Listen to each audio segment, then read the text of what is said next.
एक बार एक विदेशी भारत भ्रमण करने आया,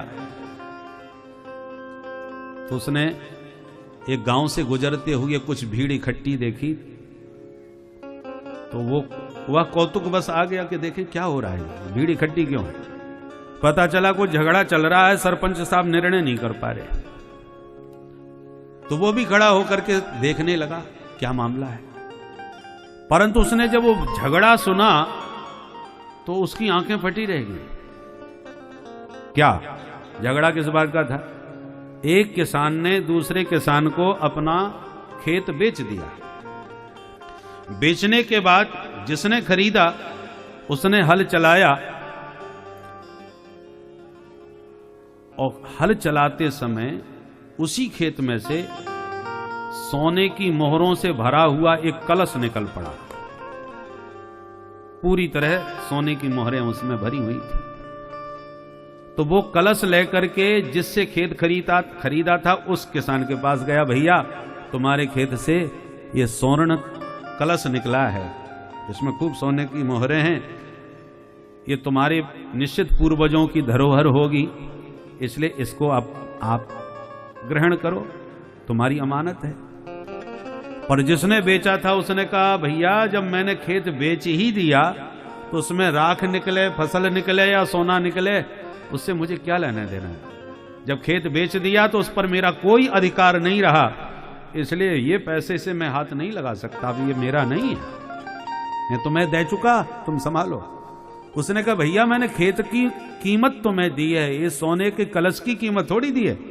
तुम्हारा खेत है तो तुम्हारे पूर्वजों ने किसी ने गाड़ा होगा इसमें, मैं इस पैसे से हाथ नहीं लगाऊंगा, ये तुम संभालो। ये विचित्र दोनों का झगड़ा सरपंच साहब के पास पहुंचा, गांव इकट्ठा हुआ, पंच लोग इकट्ठे हो गए। समझ में नहीं आ रहा था कि ये किसका अधिकार बनता है, बेचने वाले का या खरीदने वाले का, ये धन किसका माना जाए। ये चर्चा चल रही थी तो विदेशी बड़ा है आश्चर्यचकित हो गया। पुराने जमाने में लोग हर पैसे से हाथ नहीं लगाते थे कि भाई बुरा पैसा हमारे घर आएगा, हमारा परिवार बिगड़ जाएगा,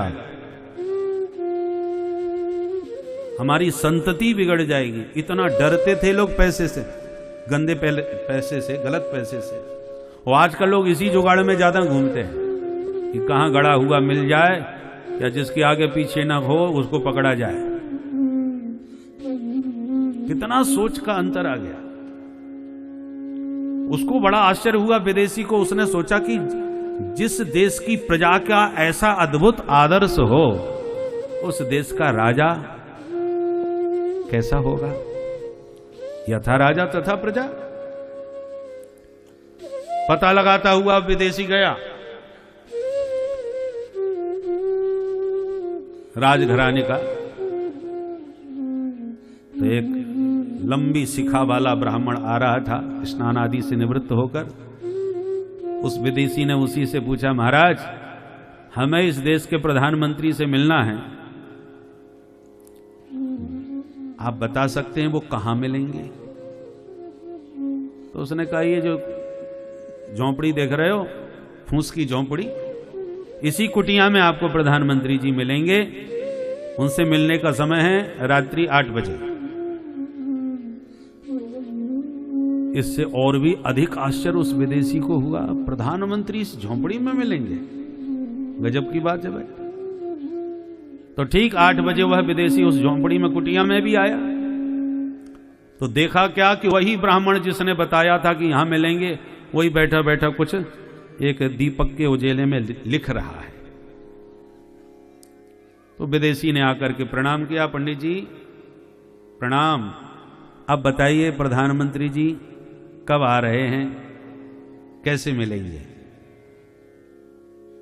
ब्राह्मण बोला, विराजिए। विदेशी बैठ गया। ब्राह्मण ने तुरंत एक दूसरा दीपक जो रखा था पास में ही उसको प्रज्वलित किया और जो जल रहा था उसको बुझा दिया और फिर कहा, अब बताइए आपका कैसे आना हुआ, क्या जानना चाहते हैं, क्योंकि मैं ही इस देश का मार्गदर्शक प्रधानमंत्री हूं, लोग मुझे चाणक्य के नाम से जानते हैं। तो विदेशी बड़ी देर तक तो देखता रहा, और फिर उसने एक प्रश्न किया, ये बताइए, मैं जब आया तो आप कुछ लिख रहे थे एक दीपक के उजेले में, परंतु मेरे से आपने जब बात करी तो आपने दूसरा दीपक जला के उसको बुझा दिया। उजेला तो इसमें भी उतना ही हो रहा है, उसमें भी उतना ही हो रहा था। तो ये बात आपकी हमारी समझ में नहीं आई। जब दोनों में समान उजेला है तो उसको बुझाने की क्या जरूरत थी और इसको जलाने की क्या आवश्यकता। तब कहा कि सुनिए महाशय, मैं कुछ राजा का राजनीतिक कार्य कर रहा था, लिखा पढ़ी का हिसाब किताब, तो मैं राजकीय कार्य कर रहा था। तो राजा का जब भी कोई कार्य किया जाता है तो राजा की तरफ से खर्चा पानी दिया जाता है। तो मुझे तेल दिया गया जिससे हम दीपक जला करके राजकीय कार्य करें। तो राजा का काम है तो राजा का दीपक जला रहे थे। अब हम तुमसे बात कर रहे हैं, मेरी व्यक्तिगत आपकी चर्चाएं हो रही हैं, को उससे राजनीतिक कोई संबंध नहीं है। तो जब मेरी व्यक्तिगत आपसे चर्चा हो रही है तो राजा का तेल मैं क्यों खराब करूं। जो मुझे वेतन मिलता है अपने खर्चे के लिए, मैंने अपना निजी दीपक जलाया, क्योंकि निजी कार्य में निजी अपने तेल का व्यय होना चाहिए। और जब राजकीय काम करूंगा तो राजा का तेल खर्च करूंगा, फिर अपना क्यों। इसलिए मैंने अपना दीपक जला के राजा का दीपक बुझा दिया। विदेशी बोला, मुझे समाधान मिल गया। उसने प्रणाम किया, धन्य है। जहां के प्रधानमंत्री और मार्गदर्शक महापुरुषों का ऐसा आदर्श हो, ऐसा चिंतन हो, उसी देश की प्रजा में ऐसा चरित्र उपस्थित हो सकता है कि वो कहता है धन तुम्हारा और वो कहता है धन तुम्हारा। ये आदर्श भारतवर्ष का रहा है। बोल भारत माता की जय हो। और यही आदर्श प्रस्तुत करने के लिए भगवान के संपूर्ण अवतार भारत भूमि में हुए। जो 24 अवतार शास्त्रों में वर्णन हैं, उनमें से एक भी अवतार भारत के बाहर नहीं हुआ, सारे अवतार भारत में हुए। क्यों? क्या यह कहा जा सकता है कि भगवान भी भारतीय हैं? अरे जब बार बार भारत में आते हैं तो फिर भगवान भी भारतीय हो गए। पर प्रश्न उठता है, तो भगवान भारतीय हैं तो फिर उनको जगन्नाथ जगदीश क्यों कहा जाता है? जगत में केवल भारत तो नहीं आता। तो ध्यान से सुनिए, भगवान यदि जगन्नाथ हैं तो भारत में ही क्यों आते हैं? सारे जगत में अमेरिका, लंदन, इराक आदि में क्यों नहीं आए? और यदि भगवान जगन्नाथ हैं तो भारत में ही क्यों आते हैं, और भारतीय हैं तो जगन्नाथ क्यों कहे जाते हैं? अब इसका समाधान भी सुन लिए ध्यान से। बात ऐसी है, भगवान तो सारे जगत के मालिक हैं और संपूर्ण संसार भगवान का ही विराट शरीर है। किंतु शरीर में हमें समस्त अंग परम प्रिय हैं। हाथ भी हमारा, पैर भी हमारा, पेट भी हमारा, सिर भी हमारा, संपूर्ण अंग हमारे हैं और सभी हमको प्यारे हैं।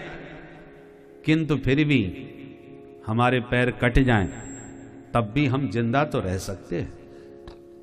हाथ भी कट जाएं तब भी जिंदा रह लेंगे। आंख फूट जाए तो अंधे बन के रह लेंगे। बहुत से अंगों के अभाव में जिंदगी जिया जा सकता है जिंदगी को, परंतु हार्ट अटैक हो जाए तो तब कुछ नहीं हो सकता। शरीर कितना भी मस्त स्वस्थ हो और हार्ट गया तो जय सिया राम। बोलो राधे राधे। उसी प्रकार संपूर्ण संसार भगवान का शरीर है और भारत भूमि भगवान का हृदय है। और भारत के हृदय में धर्म की धड़कन धड़कती रहे तो सारे विश्व में धर्म का संचार होता रहेगा। और भारत से कहीं धर्म की हानि हो गई तो सारे विश्व से धर्म का पराभव हो जाएगा, धर्म समाप्त हो जाएगा। इसलिए धर्म संस्थापनार्थाय संभवामि युगे युगे। इसलिए बार बार भगवान धर्म की स्थापना करने के लिए भारत भूमि में ही प्रकट होते हैं। बोल भारत माता की जय हो।